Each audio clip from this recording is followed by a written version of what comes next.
The Silent Defiance. High Admiral Xalreth of the Galactic Hegemony stood before the massive viewscreen, 6 taloned fingers pressed against the polished obsidian of his command console. His scaled brow furrowed as he watched the recording for the 7th time. "Play it again," he ordered, voice barely audible, even in the hushed silence of the bridge. The recording flickered to life. A hegemony scout vessel patrolling the outer reaches of a restricted system designated Sol 3. Standard procedure: a routine check on one of the countless primitive species under observation. "Command, we've detected an anomalous energy signature near the asteroid belt," reported the patrol captain, his mandibles clicking nervously. "Configuration unknown. We're moving to investigate." A flash of light. By the void. The captain's compound eyes widened in alarm. It's approaching at impossible speeds. The drive signature doesn't match any known." Another flash. "Command, we're being hailed. It's speaking perfect trade speak. They claim to be." "No, that's impossible. Humans don't have technology like this. They can't possibly." The transmission dissolved into static. Admiral Xalreth's ceremonial head crest, normally a vibrant crimson, had faded to a sickly orange, a physiological response his species displayed when experiencing extreme distress. "That's the 3rd patrol vessel to vanish in that sector this cycle," said Sub-Commander Vraska, her voice carefully modulated to hide her apprehension. "We can no longer dismiss these incidents as navigational malfunctions." "Humans," Xalreth said, almost fitting the word. "A species barely 2 centuries into their space age.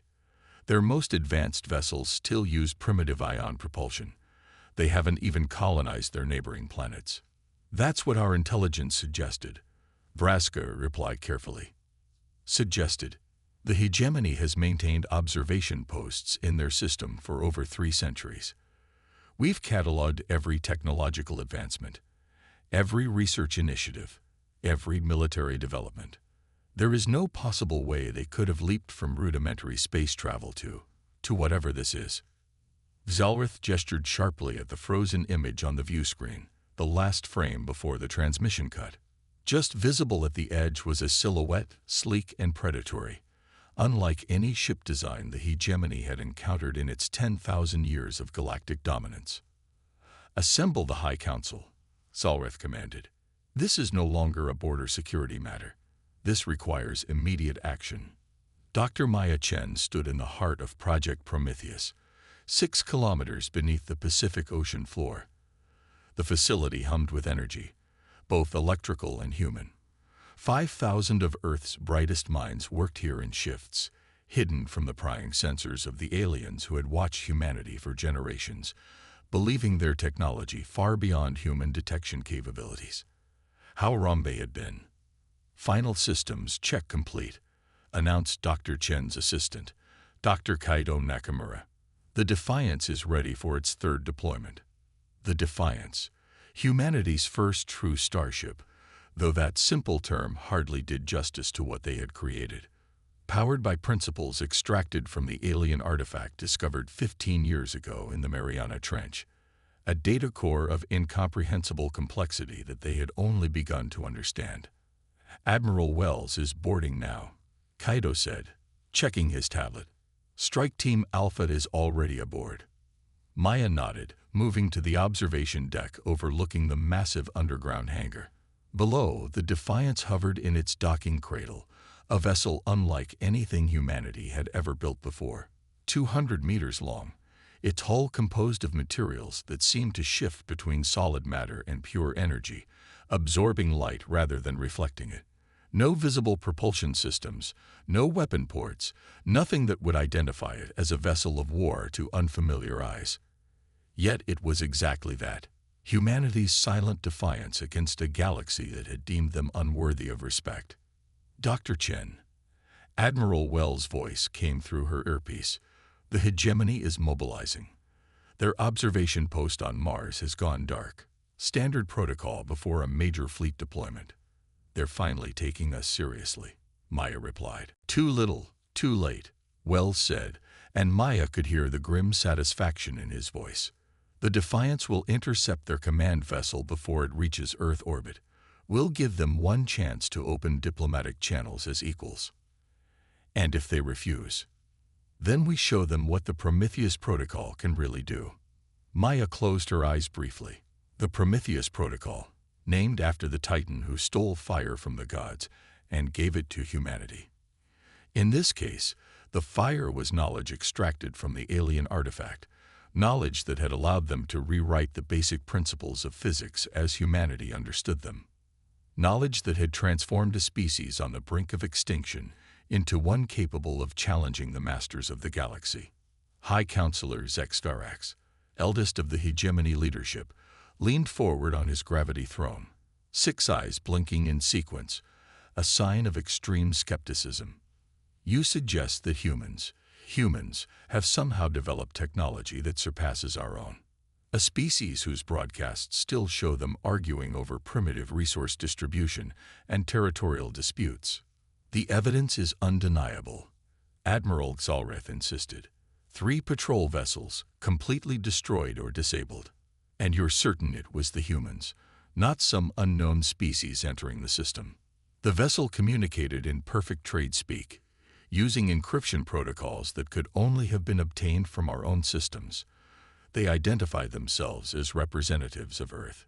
The council chamber erupted in clicks and whistles, the hegemony equivalent of shocked murmurs.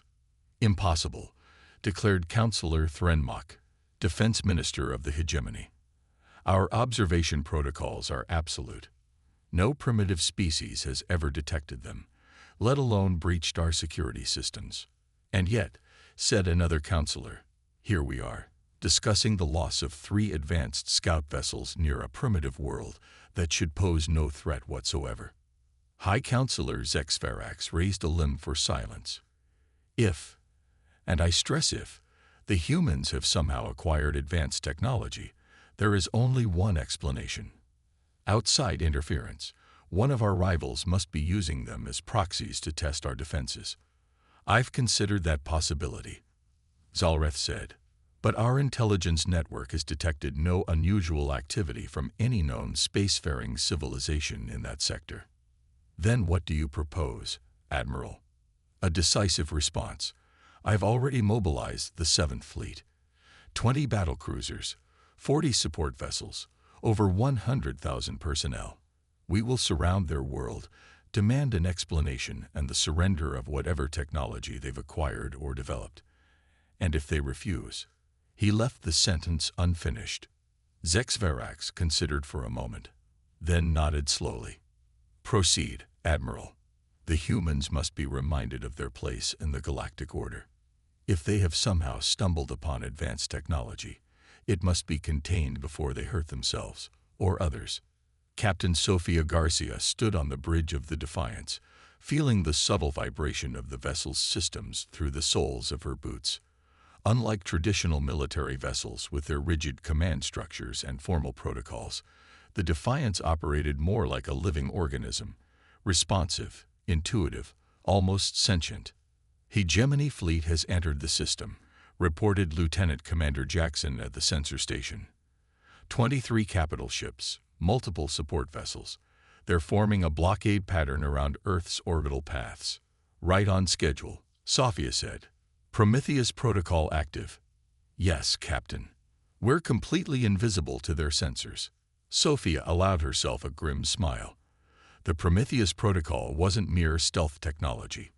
It selectively phased the Defiance partially out of conventional spacetime, rendering it undetectable to any scanning system based on principles the hegemony understood, which was all of them. Communications from the hegemony flagship, Jackson said. They're broadcasting on all frequencies, all Earth languages. They're demanding to speak with our leaders. Let's see what they have to say before we introduce ourselves. The main view screen activated, showing the bridge of the hegemony command vessel. Admiral Xalreth stood center frame, his imposing figure designed to intimidate species who had evolved on worlds with predators. People of Earth, he began, his voice translated into perfect English. I am High Admiral Xalreth of the Galactic Hegemony, governing authority of this sector of space. Your world has been under our protection and observation for 3 centuries as your species developed toward the minimum threshold for contact. Sophia exchanged glances with her executive officer. Protection. Is that what they called it? Recent events suggest you have acquired or developed technology beyond your natural evolutionary curve. This represents a danger to yourselves and the established order of galactic civilization. You will immediately surrender any such technology and submit to increased observation protocols. Failure to comply will result in orbital restrictions and, if necessary, limited planetary containment measures. Limited planetary containment measures, repeated Commander Okafor, Sophia's XO. Nice euphemism for orbital bombardment. They're giving Earth 1 hour to respond, Jackson said. Sophia stood. Let's not keep the Admiral waiting. Move us into position. Prepare to broadcast on their encrypted command channel. The Defiance moved silently, sliding between phases of reality, appearing from the perspective of conventional space to simply materialize 50 kilometers off the bow of the Hegemony flagship. Holy shit, breathed Jackson. Look at their sensor readings. On the tactical display, the Hegemony fleet had erupted into frenzied activity. Alarm signals, weapons powering up, shields engaging. Open the channel, Sophia ordered. She squared her shoulders as the camera focused on her. Admiral Xalreth. I am Captain Sophia Garcia of the Earth vessel Defiance. We've been monitoring your protection for quite some time now. We've decided we no longer require it. On screen, Xalreth's scales rippled with barely controlled fury. Impossible, he hissed. Humans don't have ships like that. And yet, here we are, Sophia replied evenly. We're transmitting coordinates for a diplomatic meeting. Your vessel, our vessel, neutral location. You have 1 hour to decide if you're ready to speak to us as equals. You dare dictate terms to the Hegemony. Xalreth snarled. We have dominated the stars since before your species descended from the trees. And yet your patrol ships couldn't detect us until we wanted them to. Couldn't defend against technology you claim we couldn't possibly have. 1 hour, Admiral. Diplomacy or demonstration, your choice. She signaled to cut the transmission. Think they'll go for it? Asked Okafor. Sophia's expression was grim. No, they've held power too long. But they needed a chance to make the right choice. And when they make the wrong one, then we show them exactly what humanity can do when pushed to the edge of extinction. She turned to her crew. Battle stations. Prepare to execute Prometheus Protocol. Full manifestation. The future of humanity would be decided in the next hour, not with diplomacy, but with defiance. Admiral Xalreth paced the bridge of the Indomitable, flagship of the Hegemony's 7th Fleet. His scales had shifted to the deep purple of rage, a color rarely seen among his kind, who prided themselves on emotional control. Preposterous, he snarled. Their vessel should not exist. Their technology is an impossibility. The scans are inconclusive.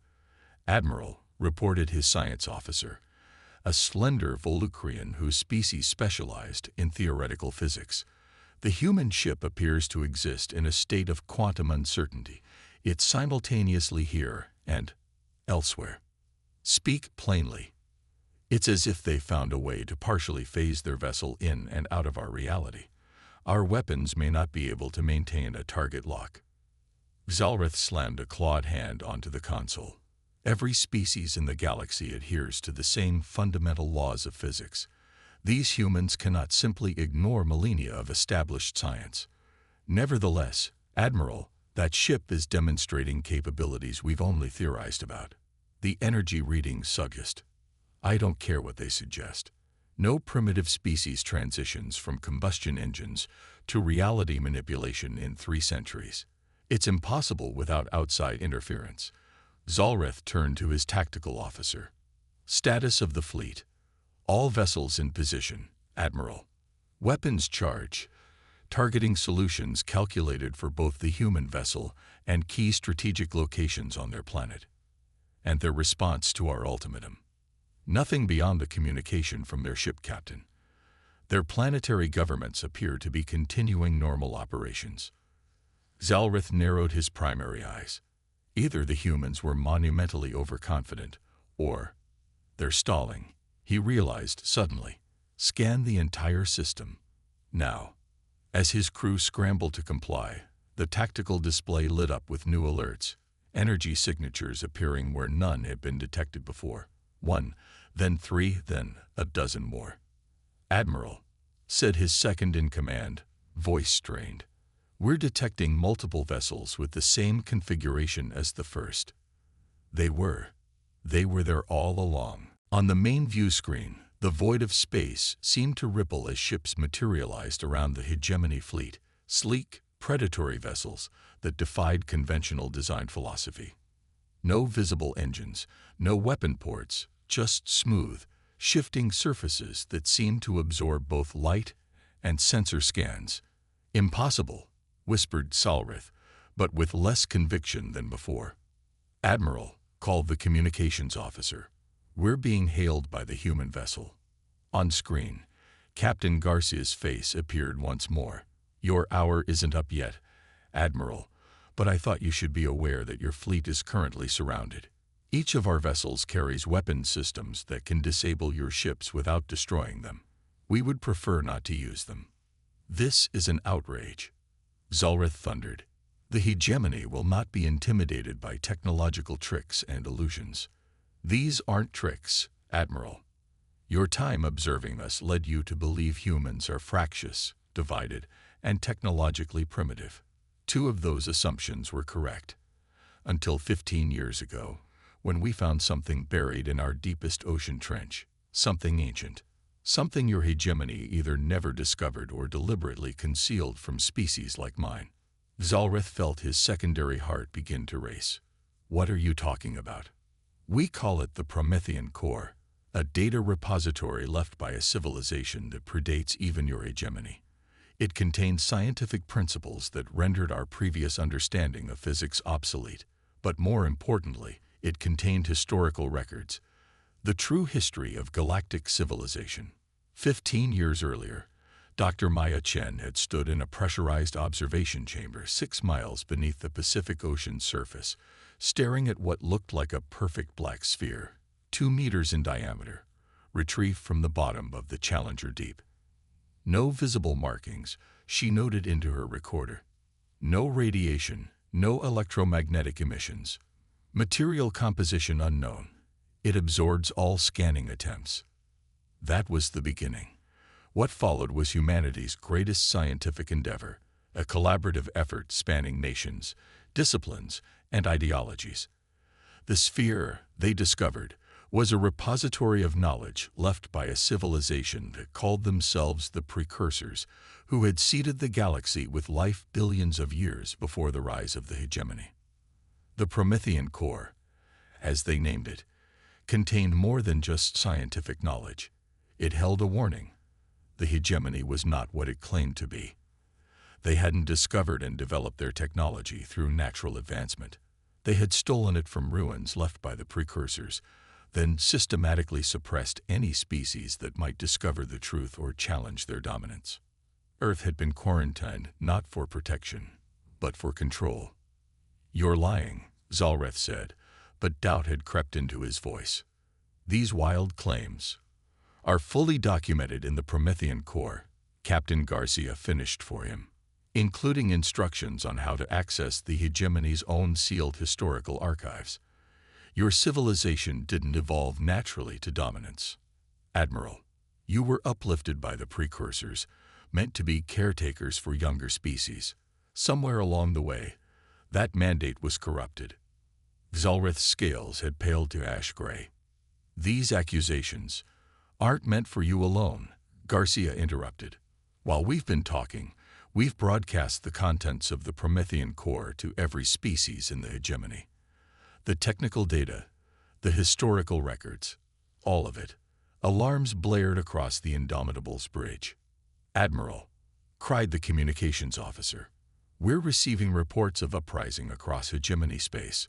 Colonial worlds, subject species, they're all accessing restricted archives, confirming the humans' claims. "Shut it down," roared Salrith. "Lock out all communications." "It's too late," Garcia said quietly. "The truth was always there, hidden in your own databases. We just provided the key." On the tactical display, Zalrith watched in horror as his carefully arranged fleet began to fragment. Several ships, those crewed primarily by species who had long chafed under hegemony rule, were breaking formation, refusing orders. "You've doomed us all," he whispered. "Without the hegemony, the galaxy will descend into chaos." "No," Garcia said firmly. "We're offering an alternative. The Promethean core contains more than just the truth about the past. It offers a blueprint for the future, a galactic cooperative where technology and knowledge are shared, not hoarded, where species are evaluated on their actions, not their evolutionary age." "And if we refuse?" Captain Garcia's expression hardened. "Then witness what a single primitive species was able to accomplish in 15 years with just a fraction of the precursor's knowledge." At her signal, one of the human vessels moved toward a small, uninhabited moon orbiting the gas giant humans called Jupiter. The ship emitted no visible weapon discharge, no energy beam. It simply extended what appeared to be a focused field of influence. The moon, a rocky body several hundred kilometers in diameter, began to shimmer, its surface rippling like water. Before the stunned eyes of the hegemony fleet, the entire moon reconfigured itself, molecules rearranging into a different form altogether. Where once had been a lifeless rock, now floated a massive structure, a perfect ring of material that hadn't existed moments before. "Matter reconfiguration at a planetary scale," Garcia explained calmly. "Just one application of the principles contained in the Promethean core. We could have used this technology for weapons, Admiral. We chose not to." Zalrith sank slowly into his command chair. "What do you want?" "The same thing all sentient beings want: to live free from domination, to explore our potential, to learn and grow. The hegemony can be part of that future, but as equals, not rulers." 3 months later, Maya Chen stood in the newly constructed Unity station, orbiting Earth at the L1 Lagrange point. Through the vast viewport, she could see vessels of a dozen different species, former hegemony members, now representatives of the fledgling galactic cooperative. "Did you ever imagine it would happen this quickly?"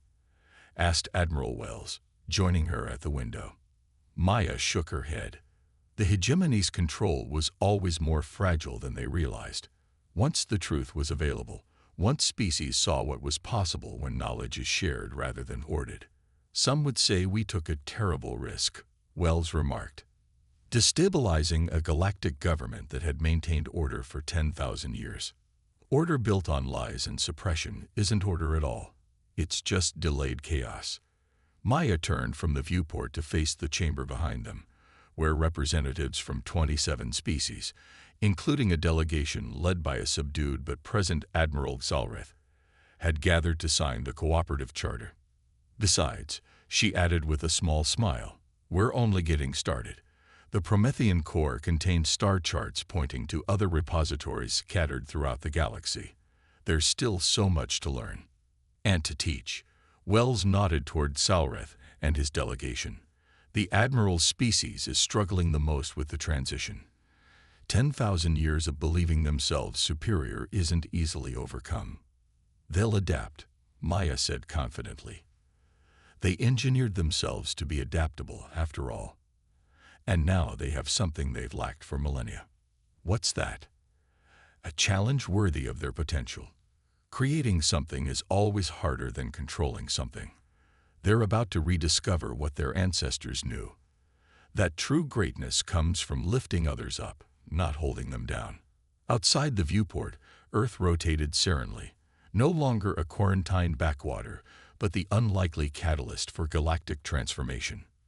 Humanity had defied the expectations of a civilization 10,000 years their senior, not through force of arms, but through the most human of qualities: curiosity, ingenuity, and the stubborn refusal to accept limitations imposed by others. The Empire had indeed frozen in fear when confronted with ships that shouldn't exist, And in that moment of paralysis, the foundations of a better galaxy had taken root.